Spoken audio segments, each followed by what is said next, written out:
Welcome to the थियो study hub. मेरा नाम है शिवानी असवाल। अब आज करेंगे बेटा यूनिट 2 का चैप्टर 3, जो कि आपका लास्ट चैप्टर है, जिसमें हम पढ़ेंगे भारत और यूरोपीय संघ। ठीक है, ये देखिए यूनिट 1 पूरी कंप्लीट है। यूनिट 2 में ये सब हो चुका है। आज ये खत्म कर देंगे। छोटा सा चैप्टर है, ठीक है, 6-7 स्लाइड में खत्म हो जाएगा। बड़ा टॉपिक नहीं है, क्योंकि ये कि हमारे इनसे ना तो यूरोप वालों से कोई खास संबंध है, ना हमारे इनसे दुश्मनी, ना हमारी इनसे दोस्ती। सिर्फ व्यापार व्यापार की बात होगी। खटास मिठास कुछ नहीं है, दूर की राम नाम है हमारी इनके साथ। बस व्यापार की ही बात होगी कि ये हमारे साथ क्या है, व्यापार करते हैं। क्योंकि देखो कितना बड़ा एरिया है, कितनी बड़ी जगह है यूरोप वालों की। हमारा देश देखो यहाँ पे इतने है, और ये देखो कितने उसमें है। तो ये कि इनसे हमारे व्यापारिक संबंध ही देखने हमें। सिर्फ स्टार्ट करेंगे। सबसे पहले इसको जान लेते हैं कि ये क्या है, यूरोपीय संघ क्या है। यूरोप तो एक देश है, आपने सुना है, लेकिन यूरोपीय संघ क्या है, जिसे ईयू कहा जाता है। ठीक है, यूरोपीय संघ, ईयू अंतर्राष्ट्रीय संगठन है। संगठन मतलब एक ग्रुप बना हुआ है, यूरोपीय यूनियन बनाया हुआ है। कितने देश है, जिसमें 27 टोटल 27 देशों ने ना मिलके एक ग्रुप बना लिया, जिसका नाम है यूरोपीय संघ। पहले जब ये शुरुआत हुई है ना, यूरोपीय संघ बनाने का जो डिसीजन लिया गया कि एक ऐसा ग्रुप बनाते हैं जिससे क्या करेंगे, हम विकास करेंगे, कल्याण करेंगे, सुरक्षा करेंगे, ऐसे एक ग्रुप बनाने की जब बात हुई है, तब ना सिर्फ और सिर्फ 6 सदस्य थे। 6 देश आए थे। वो 6 देश कौन से थे? ब्राजील, फ्रांस, जर्मनी, इटली और नीदरलैंड, लक्सेमबर्ग। ये सारे ऐसे 6 देश आए सिर्फ। क्या है, फिर धीरे धीरे धीरे धीरे बढ़ते चले गए, एंड में अब 27 देश बन गए हैं टोटल अब। ठीक है, यूरोपीय देशों में शामिल है। ठीक है, और आम आर्थिक, सामाजिक और सुरक्षित नीतियों पर निर्णय लेते हैं। क्या करते हैं? नियंत्रण करते हैं, निर्णय लेते हैं, और ये सारे मिलके रहते हैं। तो इससे क्या है, इनका ही फायदा है। ये सारे एक साथ मिलके रह रहे हैं। ये देखो बेटा, मैप में देखो 7 महाद्वीप है ना हमारे, अलग अलग महाद्वीप है। ये एशियाई महाद्वीप है, इसमें हम आते हैं सारे। ये रे हम, यहाँ पे पूरा चाइना वाला एरिया, रूस वाला एरिया, ये यूरोप वाले हैं। इसकी बात करनी है। ये सारा इतना ग्रीन हिस्सा जो है, इसके बारे में हमें पढ़ना है। हमारे इससे कैसे संबंध है, सिर्फ और सिर्फ व्यापारिक बातें होंगी, इससे ज़्यादा हमारे इनसे कोई वो नहीं है। अब ये कि जो यूरोपीय संघ के बारे में बता रहे हैं टोटल हमें। ठीक है, अब देखो इसमें क्या लिखा है, 28 देश बता रहे हैं। अभी हमने 27 करा है, तो कई जगहों पे ना 27 लिखा हुआ है, कई जगहों पे 8 लिखा हुआ है। बुक में 28 लिखा हुआ है, और गूगल वाले 27 बता रहे हैं। और करंट मतलब बहुत सारी जगह मैंने चेक किया तो उसमें 27 आ रहा है, पर बुक वाले 28 लिख रहे हैं। तो देखो, जो बुक में लिखा है ना उसको मान के चलो, गूगल को नहीं रख सकते आप, क्योंकि कल को आपके टीचर बोले कि भाई बुक के हिसाब से चलोगे ना, कि गूगल के हिसाब से चलोगे। तो ये क्या कहेंगे कि यूरोपीय संघ में 28 सदस्यीय राज्यों का एक राजनीतिक लाभप्रद संघ है। क्या है? एक ग्रुप है जो मुख्य रूप से यूरोप में स्थित है। और ये क्या है? यूरोपीय आयोग, यूरोपीय संघ परिषद, यूरोपीय संघ का न्यायालय, अदालत, यूरोपीय केंद्रीय बैंक, कि सबका क्या है, एक बैंक बना हुआ जो सबको लोन देगा। कोई भी देश इनमें से खराब हालात में है, उसको लोन वोन देना, ऐसी ये सारी चीजें क्या है, निर्णायकों का अदालत और यूरोपीय कांग्रेस जैसी संस्थाएं भी अधीन है। ये सारी अलग अलग क्या है, संस्थाएं हैं जो इनके यूरोपीय संघ के अंदर बनी हुई है। ये सारी चीजें इसमें इंक्लूड हो रही है। यूरोपीय कांग्रेस का यूरोपीय संघ के नागरिक द्वारा ही 5 बार टैंक किया जाता है। अब ये क्या है, यूरोपीय संसद जैसी संस्थाएं भी है। संसद को कांग्रेस बोला जाता है। ठीक है, बहुत सारी जगहों पे कांग्रेस मतलब क्या होता है, संसद। तो ये क्या है कि इसका चुनाव क्या है, नागरिकों द्वारा ही हर 5 साल में किया जा रहा है। ऐसे है। मिस्ट्रिच सम्मेलन में 1993 में जो हुआ है, ये इसमें क्या है, वर्तमान नाम यूरोपीय संघ किया गया। इन्होंने इसका नाम डिसाइड करा। ऐसे यूरोपीय नागरिकता की भी शुरुआत इन्होंने की। लिस्बन का सम्मेलन 2009 में हुआ है, लागू है, जिसमें यूरोपीय संघ के स्वदेशी आधार पर संशोधन करना चाहते थे। मतलब ये कि संशोधन वगैरह भी कर सकते हैं, इनके सारे रूल रेगुलेशन का ये मोनेटाइज अपने हिसाब से क्या है, मॉडिफाई करते चलते चलेंगे। अब क्या है लक्ष्य, जो ये इनका ग्रुप है, ये तो समझ आ गया आपको कि यूरोपीय संघ क्या है, ईयू क्या है। यूरोप वालों के जितने भी देश इसमें इंक्लूड हो रहे हैं, जो भी आसपास के देश है, सारे यूरोप वाले सब ने मिलकर एक संगठन बना लिया, यूरोपीय संघ, कि हम सारे एक हैं। और फायदा क्या होगा, सबका फायदा होगा। व्यापार करेंगे हम सब, एक साथ मिलकर चलेंगे, फायदा होगा। जैसे नाटो, अमेरिका वालों ने नाटो बनाया था, यूएसएसआर वालों ने वार्सा पैक्ट बनाया था। क्या बनाया था? ग्रुप बनाने का फायदा क्या होता है कि सारे इकट्ठे हो जाते हैं, तो पावरफुल हो जाते हैं कि भाई ये बहुत सारे हैं, किसी एक पे भी कोई हमला हुआ तो सब उसकी हेल्प करेंगे, मदद करेंगे। सामने वाला भी हमला करने से पहले डरेगा कि भाई कितने बड़े संख्या में, कितने सारे आएंगे, है ना, सारे एक हो जाएंगे ये अगर इन पर हमला किया। तो ये क्या है, इससे बहुत फायदे होते हैं। तो वही कि अब इसके लक्ष्य देखेंगे कि ये जो बनाया, ये जो ग्रुप बना इन्होंने, उस 27 देशों को मिलकर बनाया एक ग्रुप, इसका लक्ष्य क्या है, क्या चाहते हैं ये सारे मिलकर मिलके। तो उसका क्या है, यूरोपीय संघ का उद्देश्य है यूरोपीय संघ में सभी नागरिकों में शांति, ठीक है, सब शांति से रहे, मूल्य और भलाई का बढ़ावा है, कि सब क्या है, सबका भला हो, सब शांति से रहे। क्योंकि देखो क्या होता है, अगर अलग अलग रह रहे हैं, जैसे मान लो फ्रांस वाले, जर्मनी, सब अलग अलग रह रहे हैं, आपस में लड़ने लग जाएं, जैसे हमसे पाकिस्तान लड़ता है। हम तो ये चाहते थे कि हमारे साथ रहता है एशियाई देश, हम भी तो ये चाहते थे शुरू में, जो हमारी फॉरेन पॉलिसी जो सबसे पहले वाली थी 47 में जब हम आज़ाद हुए, तो हम भी तो ये चाह रहे थे कि पूरा एशिया जो है वो मिलके रहे, हम सारे मिलके काम चले। हिंदू चीनी भाई भाई के नारे क्यों लगे थे, इसलिए तो लगे थे हम एक साथ मिलके रहना चाह रहे थे, पर ऐसा हुआ नहीं, हमारी किस्मत में था नहीं, कैसे हमारा भी एक संघ बन जाता पूरा एशिया वालों का। सोचो अगर एशिया वाले हम सारे एक हो जाते तो हम कितने पावरफुल हो जाते, कोई और हम पे किसी की हिम्मत नहीं होती हमसे ऐसे लड़ने की, हमसे कुछ गलत कहने की, कुछ भी नहीं होता, हम सारे मिलके रहते, सबका विकास होता, हम आपस में व्यापार वगैरह करते, कितना अच्छा होता। पर ऐसा हुआ नहीं, हमारे तो चारों तरफ ही दुश्मन है, इस तरफ पाकिस्तान दुश्मन है, इस तरफ चाइना दुश्मन है, हर तरफ से लड़ाई लड़ाई है हमारे लिए। पर कोई बात नहीं, चलो इनके तो अच्छा है, यूरोपीय संघ वालों का बना हुआ संगठन इनका पढ़ते हैं, तो इन्होंने क्या है, शांति के लिए, भलाई के लिए एक संगठन बना रखा है। आंतरिक सीमाओं के बिना स्वतंत्रता, इन्होंने क्या है, आंतरिक सीमाएं भी नहीं कर रखी।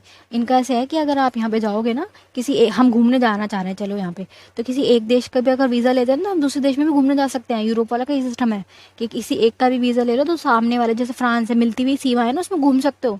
इनकी सीमाएं तक इन्होंने वो कर रखी है, और बहुत अच्छा माहौल है इनका। इनके वहाँ पे ऐसी सीमाएं हैं कि एक जैसे घर बना हुआ है, घर के बीच में से सोचो बॉर्डर जा रहा है, इतना हुआ है, घर के बीच में से बॉर्डर जा रहा है, रोड है यहाँ पे, ऐसे रोड है, बीच में से यहाँ से बॉर्डर जा रहा है, इतना इतना सेफ्टी है इनके यहाँ पे। ऐसा कुछ है ही नहीं कि लड़ाई झगड़ा है या बॉर्डर के ऊपर वो कर रखी है, बहुत ज़्यादा फेंसिंग, सैनिक है, जैसे हमारे यहाँ पे कितना खतरनाक है। हम हर वक्त सैनिक घूमते रहते हैं, हर वक्त, कि कोई हमला ना हो जाए, कुछ ना हो जाए, इतनी सैनिक, सबसे ज़्यादा कोई अगर सैनिकों की वो तादाद होगी तो वहीं पे होती है बॉर्डर सिक्योरिटी फोर्स वाले, जो बॉर्डर को संभाल रहे होते हैं, क्योंकि वहाँ पे सबसे ज़्यादा खतरा होता है। वहाँ ऐसे नॉर्मल लोग जा भी नहीं सकते, पकड़ लेते हैं कि हो कौन तुम, कहीं जासूस तो नहीं हो। और इनके क्या है, आंतरिक सीमाओं के बिना स्वतंत्रता, सुरक्षा एवं न्याय को प्रदान करना, हर तरीके से क्या है, सुरक्षा और न्याय का ध्यान रखेंगे। ये क्या है, संतुलित लाभदायक विकास, मतलब ऐसा विकास जो सतत करा हुआ ना आपने, सतत पोषणीय विकास, जिसे सस्टेनेबल डेवलपमेंट कहा जाता है, अच्छा विकास, जिसमें ये ना हो कि आप सब कुछ खराब करो प्रकृति वगैरह को, या लालच में जा रहे हो, ऐसा कुछ नहीं, संतुलित, ठीक ठीक है, लिखा है सतत विकास किया जाएगा, पूर्ण रोजगार और सामाजिक जात प्रजाति एवं पर्यावरण का संरक्षण, अपने जो इनका जो इन्वायरमेंट है उसका ध्यान रखा जाएगा, हर तरीके से रोजगार वगैरह को उपलब्ध करवाया जाएगा, साथ ही बड़े पैमाने पर प्रतिस्पर्धा अनुरोध नियंत्रण को बनाए रखेंगे, मतलब क्या कि गलत प्रतिस्पर्धा ना हो, अच्छी एक पॉजिटिव हेल्थी कंपटीशन होता है ना, उसको रखा जाएगा। सामाजिक अस्वीकृति और सीमांकन को मुकाबला करना, सामाजिक अस्वीकृति कि कोई भी जगह पे कहीं कोई कॉन्फ्लिक्ट है उसका मुकाबला करेंगे मिलके, वैज्ञानिक और तकनीकी प्रगति को बढ़ावा, साइंस जो होती है आपकी टेक्नोलॉजी होती है उसको बढ़ाया जाएगा, सब मिल के काम करेंगे, एक साथ आपस में नहीं लड़ेंगे, सब मिल के काम करेंगे। यूरोपीय संघ के देशों के बीच लाभायक कर, मतलब कि लाभ हो, सभी को फायदा हो, सामाजिक और क्षेत्रीय सामंजस्य, सामंजस्य क्या होता है बेटा, कोऑर्डिनेशन, के दो देश है, जैसे हमारा और पाकिस्तान से कितना कॉन्फ्लिक्ट है, चाइना से हमारा कितना कॉन्फ्लिक्ट है, तो ये कि इसको संभालना, सामंजस्य बना के रखना, कोऑर्डिनेट करना है, ठीक है, एकजुटता, सारे एक हो जाओ, ताकि कोई बाहर के देश की हिम्मत ना हो कि तुम पे हमला कर सके, सब डरेंगे कितने सारे हैं कितने बड़े हैं। तो ये क्या है, एकजुटता को बढ़ावा देना, इसकी समृद्धता, कलात्मक और मौखिक विविधताओं का सम्मान करना, मतलब एक दूसरे की जो भी सब है, सबकी अलग अलग संस्कृति होती है, सब कुछ, तो सबका क्या है, सम्मान करना हर चीज़ का। एक लाभदायक और वित्तीय संघ का स्थापना जिसका मुद्दा यूरी है, ठीक है, क्या है, एक लाभदायक, एक ऐसा संगठन बनाना जिससे सबको फायदा हो, लाभदायक हो, ठीक है, ऐसे वित्तीय संघ की स्थापना करना जिसकी मुद्रा यूरो हो। इनकी यूरोप वालों की मुद्रा का नाम क्या है बेटा, यूरो। 27 है ना इनके टोटल, ये 28 है, बुक के हिसाब से 28 है, और बाकी 10 मेरे वगैरह में 27 भी लिखा हुआ कई जगहों पे, तो कोई नहीं, आप 28 ही लिख के चलो। अब 28 में से क्या है, 19 देशों ने यूरो को मान रखा है, यूरो ही चल रहा है इनका, जैसे हमारा है, हमारे भारत में ही है सिर्फ रुपीस, बाकी और कहीं तो नहीं है, लेकिन इनका क्या है, 19 देशों में, इनके यूरोपीय संघ के अंदर जो देश है उसमें क्या है, यूरो चल रही है, इनकी करेंसी का नाम यूरो है, यूरोप वालों का, तो यूरो है, बाकी 8 में नहीं है, बाकी 19 में है, लगभग में है, ठीक है, ये सारी बातें हैं। नेक्स्ट क्या है आपका, भारत और यूरोप के संघ संबंध, ठीक है, इनका पूरा पढ़ लिया हमने कि यूरोपीय संघ क्या है और उसका लक्ष्य क्या है, वो क्या चाह रहा है।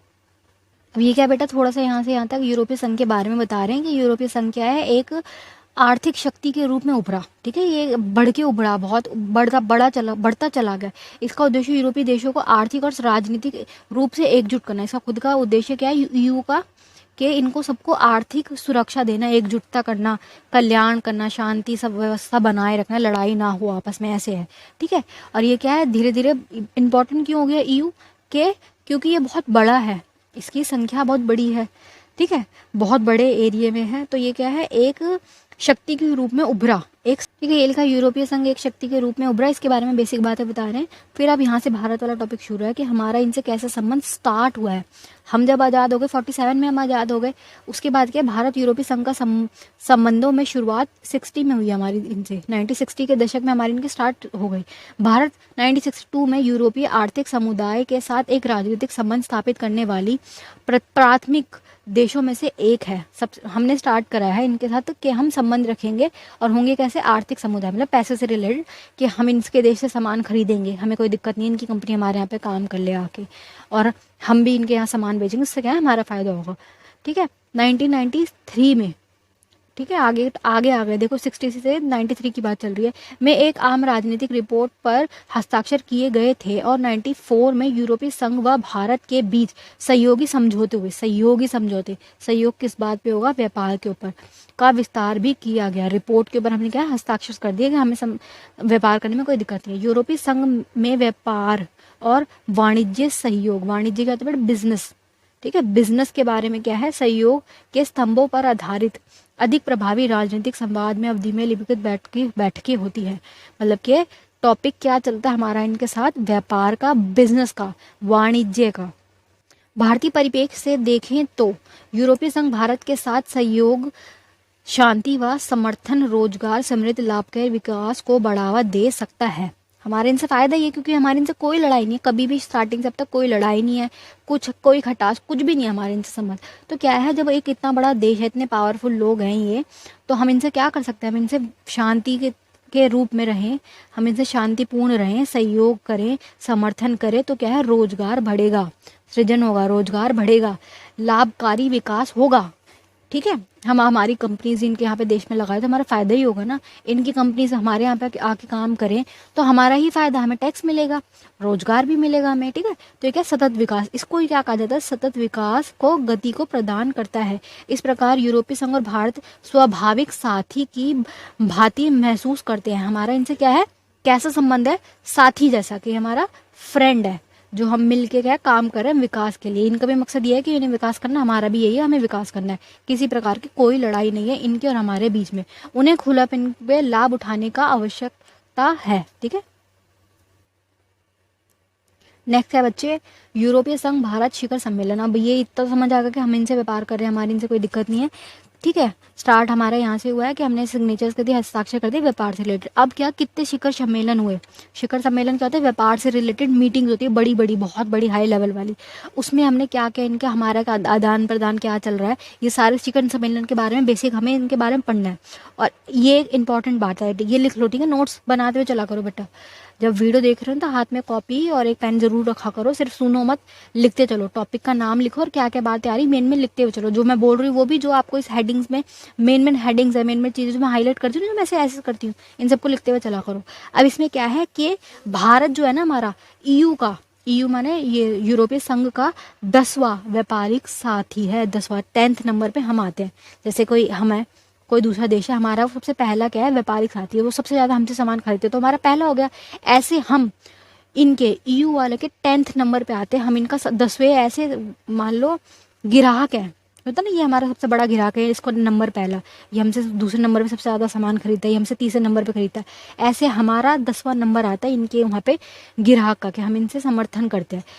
ऐसे ही सेम ईयू जो है ना हमारा, भारत का 3rd बिगेस्ट व्यापारी है। हमसे मान लो कोई कंपनी है, कोई देश है, हमसे व्यापार कर रहा है, वो 1st नंबर पे आ रहा है, फिर 2nd नंबर पे कोई है, 3rd नंबर पे ये ईयू वाले आ रहे हैं, जो हमसे सबसे ज़्यादा व्यापार करते हैं।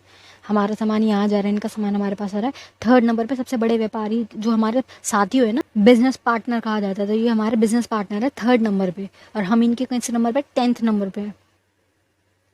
पहला भारत यूरोपीय संघ शिखर सम्मेलन क्या है, शिखर सम्मेलन कब हुआ है, 2000 में हुआ है, लिस्बन में हुआ, और जो कि संबंधों के विकास की एक महत्वपूर्ण मोड़ है। पहला स्टार्ट यहाँ से हो रहा है, ठीक है। लिम्बस संधि के लागू होने के बाद 12वां शिखर सम्मेलन भारत में आयोजित किया गया। मतलब कि अब तक कितने हो चुके हैं हमारे, टोटल अब तक 14 हो चुके हैं, 2024 तक 14 हो चुके हैं। 12th जो है वो हमारा भारत में हुआ, ये डाटा बता रहे हैं। अब ये इसके नाम लिख लो कि कौन सा शिखर सम्मेलन है, जिसका नाम क्या, पहला भारत यूरोपीय संघ शिखर सम्मेलन 2000 में हुआ है। फिर 12वां 12th हमारे खुद के देश में हुआ है शिखर सम्मेलन जो पहला हुआ। प्रधानमंत्री श्री मनमोहन सिंह 2014 से पहले का टाइम पीरियड है ये। 2014 में तो मोदी आ गया, तब से वही चल रहे हैं। उससे पहले जो थे मनमोहन सिंह ने भारतीय प्रतिनिधिमंडल का नेतृत्व किया, इन्होंने किया। जबकि यूरोपीय संघ के प्रतिनिधित्व यूरोपीय परिषद के अध्यक्ष श्री हरमन वान रोम्पुय और यूरोपीय आयोग के अध्यक्ष श्री जोस मैनुआस बरोसो ने किया। इनके नाम लिख लो, ठीक है, ये कि इन्होंने किया। इनका अध्यक्ष हमारे यहाँ से मनमोहन सिंह थे।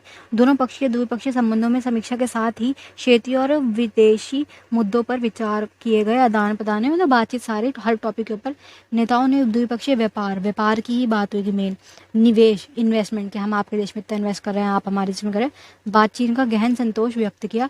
सुरक्षा के क्षेत्र में बढ़ते हुए सहयोग, सुरक्षा से रिलेटेड टॉपिक में सहयोग में स्वागत किया। परमाणु ऊर्जा के शांति का उपयोग के लिए, ठीक है, शांति उपयोग, इन सारे टॉपिक्स में हमने इनसे बात की है। मेन बात क्या है कि अब तक हमारे इनके साथ 14 शिखर सम्मेलन हो चुके हैं। 14th पहला कब हुआ ये इंपॉर्टेंट है, उसके बाद 12वां हमारे देश में, ये इंपॉर्टेंट है। और लास्ट क्या कि अब तक टोटल कितने हो चुके हैं, 14 हो चुके हैं, ठीक है। दोनों पक्ष की संख्याओं पर समझौता हुआ है, हस्ताक्षर दोनों किए हैं। और हमारे इनसे हमेशा से अच्छा वो रहा है संबंध, और क्या, व्यापारिक संबंध है पूरे, और इससे ज़्यादा कुछ नहीं, सिर्फ और सिर्फ व्यापारिक और अच्छे संबंध है। चलिए बेटा, चैप्टर खत्म, यही है, इससे ज़्यादा कुछ नहीं है। यूरोपीय यूनियन के बारे में पता होना चाहिए और हमारे उनसे कैसे संबंध है, ये शिखर सम्मेलन वगैरह, बस ये, इससे ज़्यादा कुछ नहीं है। किसी को कुछ ना समझ आ रहा तो आप मुझसे पूछ लेना कमेंट बॉक्स में। बाकी बेस्ट ऑफ लक।